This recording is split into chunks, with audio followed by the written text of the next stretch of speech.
Did you know your business can honor God while transforming lives around the world? Welcome to the iBAM Biblical Entrepreneurship Show, the weekly podcast that inspires and equips Christian entrepreneurs to build sustainable businesses that glorify God and uplift impoverished communities. At iBAM, our mission is built on the three fish metaphor. Give a fish. We provide startup loans to launch businesses. Teach to fish. We offer entrepreneur training for lasting growth, equipped for discipleship. We empower discipleship to multiply impact. Join iBAM's founder, Steve Adams, as he shares powerful solo episodes and expert interviews filled with mentorship insights and real-life stories of how biblical entrepreneurship is advancing the Great Commission. Subscribe now and get ready to be inspired, equipped, and empowered to make an eternal impact. Hi, this is Steve Adams, and welcome to the iBAM Biblical Entrepreneurship Podcast. In this episode, I'm going to start a two-part series on the First Commission and the Great Commission. And this idea of the First Commission is so important to entrepreneurs like you and me. My goal today is to encourage you in what you do on Monday morning and throughout the week, which is go to work.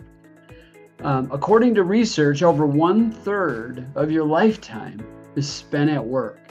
So something that takes up more time than any other activity other than sleep should be understood to enhance your walk as a believer rather than hinder it.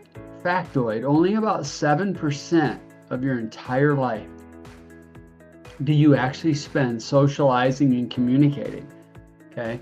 The vast majority of your life is working and sleeping. And then if you add in the time to commute, add in the time to clean up in the morning, add in the time to eat, doesn't leave a lot of time for anything else, as we all know that, and we're so frustrated by it so often. So anyway, crucial to our students around the world at iBAM, to them successfully completing our training and being successful in their business is to learn a biblical theology of work, or they're going to struggle sorting in their mind and their heart this idea of a sacred and secular divide, which is a false divide. It's a false dichotomy. And that's what I want to talk about in this two-part series. So the question I have for you, have you heard the phrase, your work is secular because you're not in full-time ministry? Now, I'm not suggesting that when people ask you this, that it's intended in any way to discourage you or put you down. It's just part of our Christian language, especially in the West, in the U.S.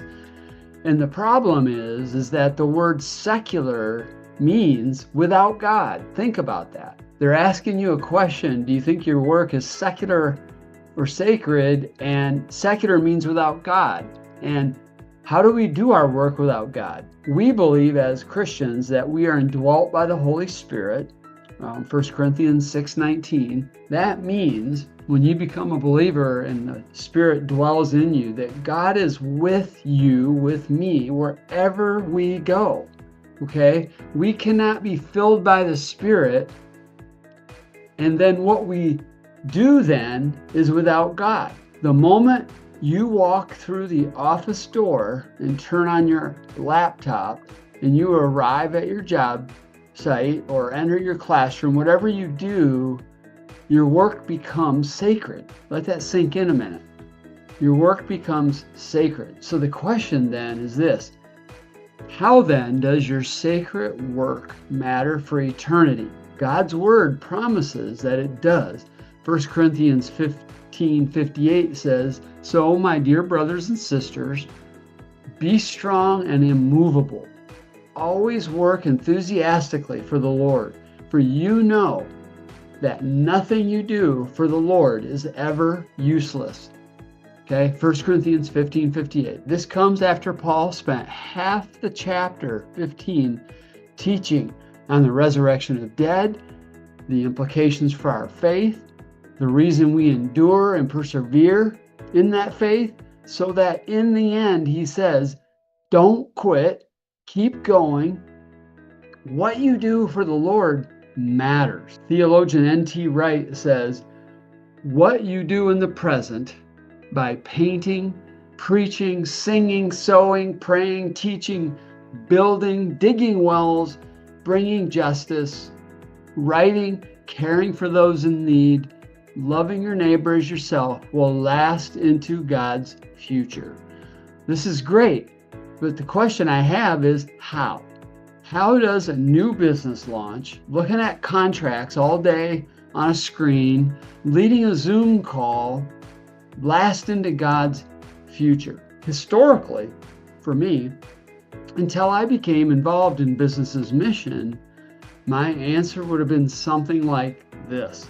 My job gives me the ability to share the gospel with my coworkers, and it gives me money that I can then give money to my church and to missionaries. You probably think the same way, maybe. This isn't wrong, by the way. You likely thought to yourself, yep, same thoughts as you, Steve. Well, today I want to share two concepts on work: the instrumental value of work and the intrinsic value of work. And I'm going to unpack the instrumental value, but the intrinsic value is going to be in the next episode, okay? I'll give you a little background on it. But instrumental value means that your work matters for eternity because you can leverage it to share the gospel with those you work with. Let me say that again. The instrumental value of work means your work matters for eternity because you can leverage it to share the gospel with those you work with. Okay, this is absolutely true. Our work should have this kind of value. But let me ask you this. Can you think of any problem we run into in our modern life, in our jobs, in our work with this definition? Well, letter A, okay, point number one is our work culture often is hostile to the gospel. I just had one of my best employees in one of my businesses quit because he's not a believer, and some people in our team who wanted to mix in with our music that was playing some Christian music. And this person took a hard stance on it, said no under no circumstances, even though they were not in a position of authority to control that, and they quit over it. Good employee for 5 years over something as simple and as silly as wanting to intersperse, not take over, but intersperse our music with some Christian music. And this person was adamant, you do not mix faith with business. We and I disagreed, and I was willing to let him go, and he left. The second point is a very small amount of actual time is spent telling coworkers about Jesus, if we're realistic about it, if we're honest about it, okay? So even if you're great at finding opportunities to share, likely 98% of your time is spent doing your job, okay? Delivering on the tasks that you say you will do in your job, all right? The vast majority of time spent is not on the Great Commission task of making disciples. So in our jobs, how we carry ourselves matters. This is part of it, but little time is actually spent telling others about Jesus. Well, this is true about me and most people I know. And this discouraged me for years because this was the only definition I had of the value of work, was that it was instrumental, that I somehow had to use my job, my company, to bring people to faith.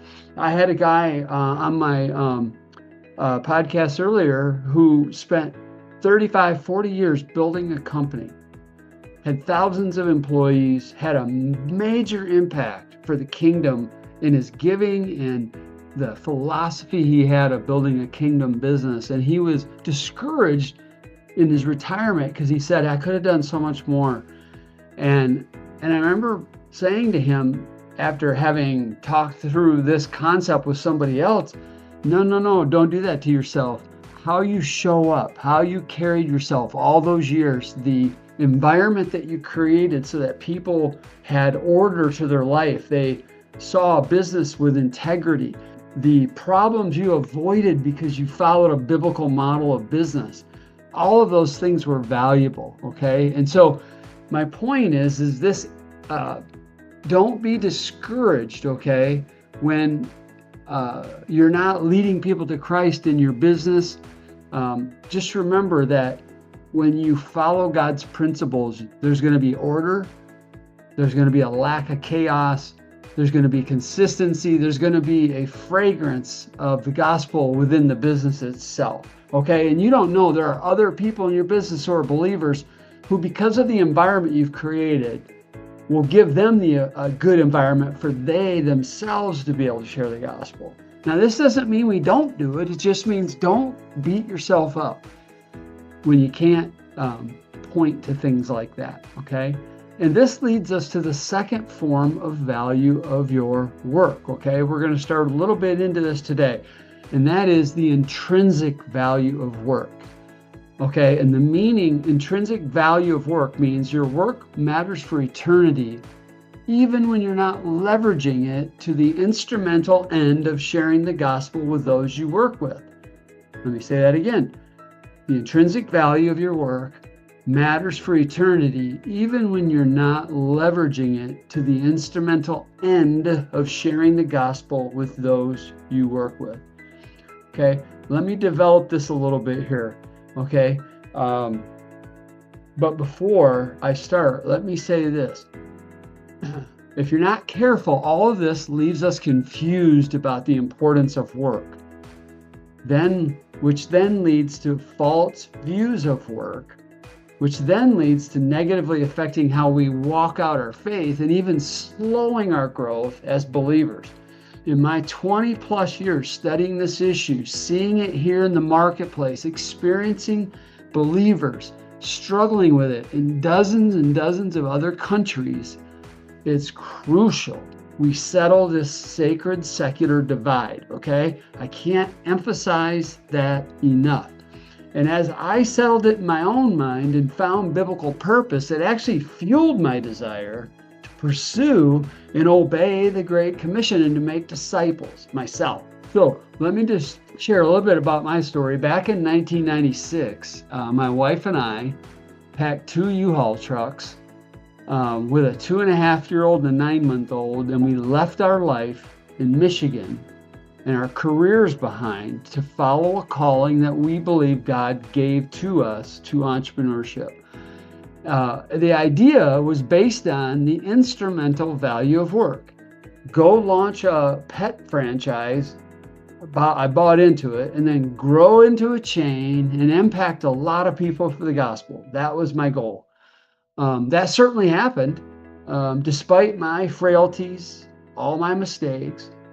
But what I didn't expect was that the process of taking risks, suffering, persevering through trials so numerous that I couldn't even begin to count them for you, God did a work in my life from doing the work itself.